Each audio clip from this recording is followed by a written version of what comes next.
Welcome as we meet the stars of the Rugby League World Cup. I am Pat Molihan. Joining me is James Graham. And Jimmy, the women have been going fantastic in the NRLW, and it is unbelievable that all three competitions will be played together at the World Cup. Yeah, it's fantastic news, and the NRLW competition is just going from strength to strength, and the competition, it's just unbelievable. It's great to watch.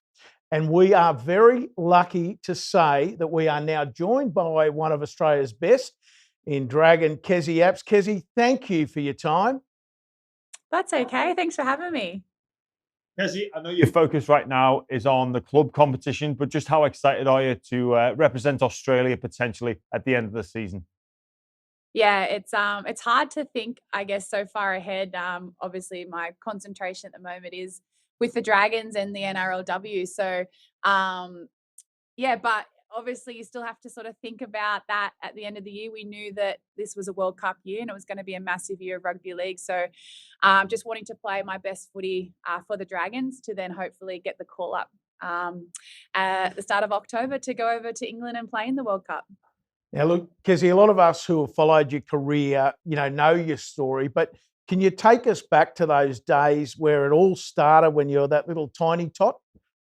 Yeah, I guess for me, rugby league started at a really young age. I've got two older brothers, so I always wanted to play with them. And as I guess, only female in my family, they wouldn't let me play with them unless it was footy in the backyard. And then one day they decided that I should sign up and play for our local team, the Bega Roosters. So I did that at the age of 8, and I played until I was about 11, until I had to stop playing rugby league. So I guess I can, thank them for giving me the push and the nudge to play rugby league at such a young age. Before James jumps in, I was just going to say with that, and it is a tough thing, James. We've seen it a lot.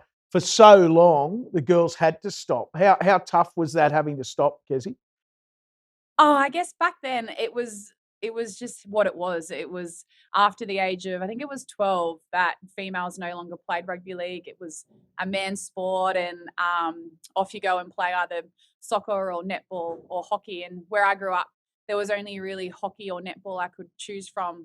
So I decided to play hockey. So I played hockey for nearly 10 years and played union through school. I played all sports throughout school. But yeah, it was just something that I never really questioned back then, because it was just the normal thing that females don't play after that age because there weren't any competitions for us to play in.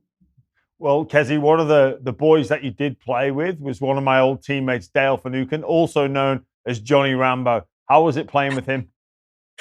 It was great.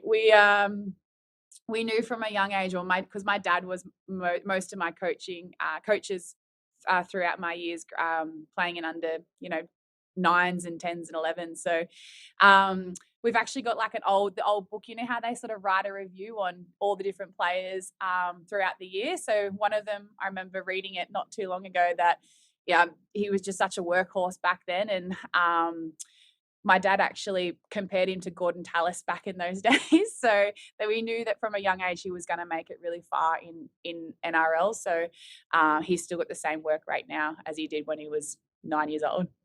Well, we look at your career and we fast forward the NRLW competition, and you're playing for the Dragons, and it's been a great ride there. Yeah, it definitely has. It's growing up and wanting to be a boy just so I could play in the NRL, which obviously I knew that wasn't going to happen.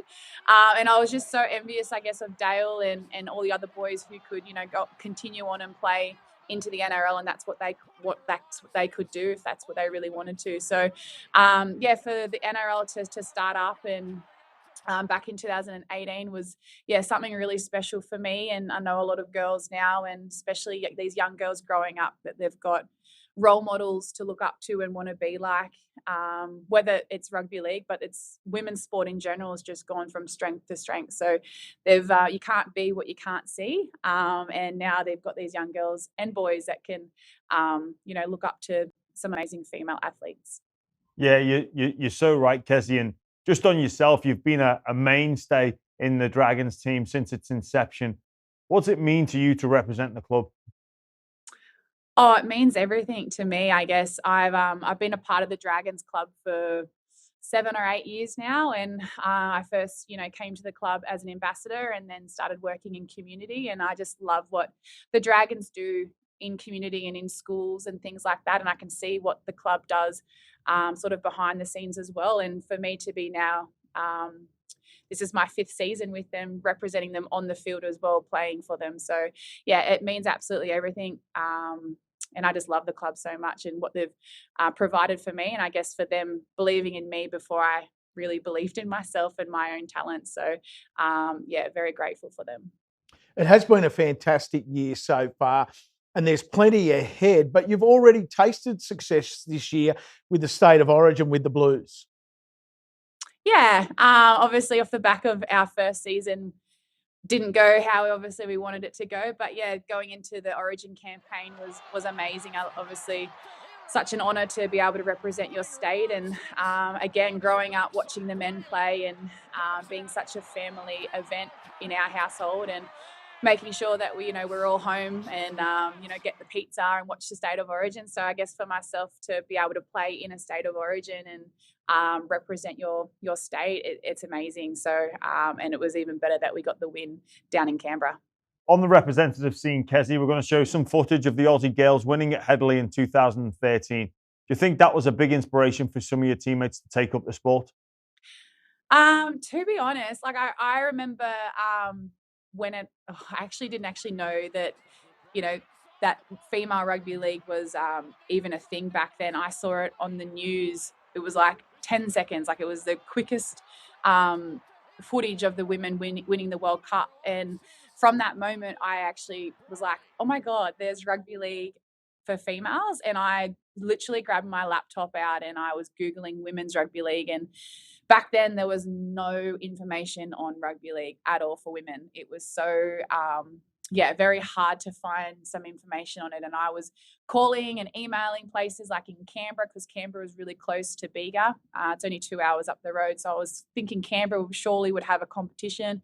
But then Helensburgh kept popping up. So I found out where Helensburgh was, which is between Wollongong and Sydney. And and the following year I joined them and started playing for them and traveling from Bega to Helensburgh to play footy and and regularly to Sydney for trainings and things like that. So that's sort of how I started my campaign and started playing rugby league, just because of that little snippet of them winning their World Cup in, I think, 2013, I think it was.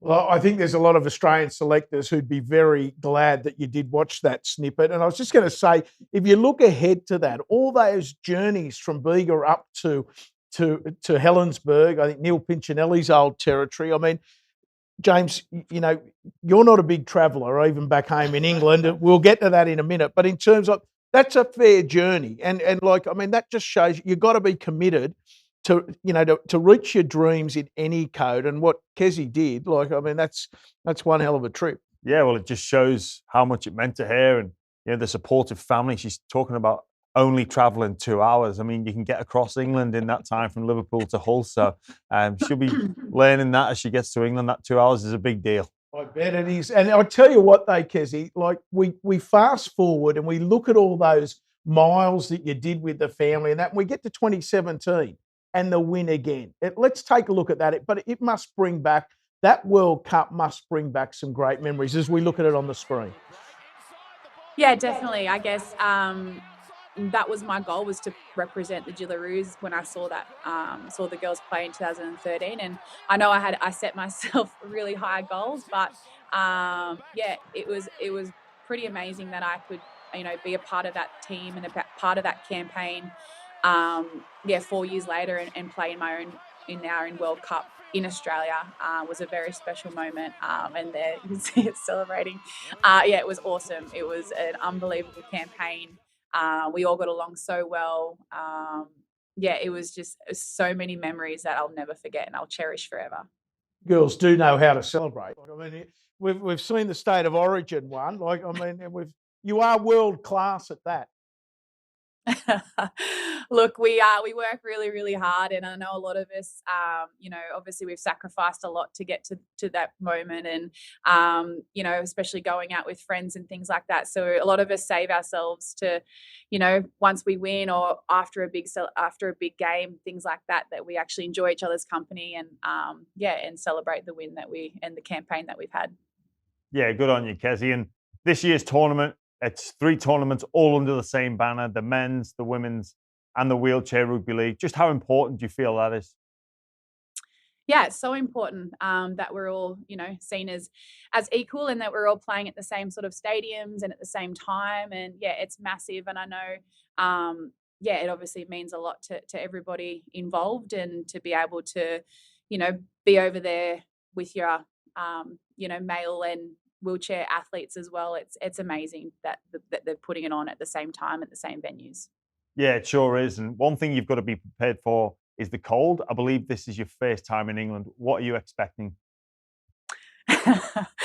Yeah, I'm expecting it to be really cold. I feel like tonight's training for us is going to be a test for that as well, which is great. But no, yeah, I'm expecting it to be really cold. And we're all aware of that, of the weather, so we can't really do anything about that. We've just got to suck it up and not complain and just play some footy. Now, we haven't had much Test football the past few years. Now, as we look at one of the most recent tests against New Zealand, your thoughts on who are going to be the toughest teams to beat?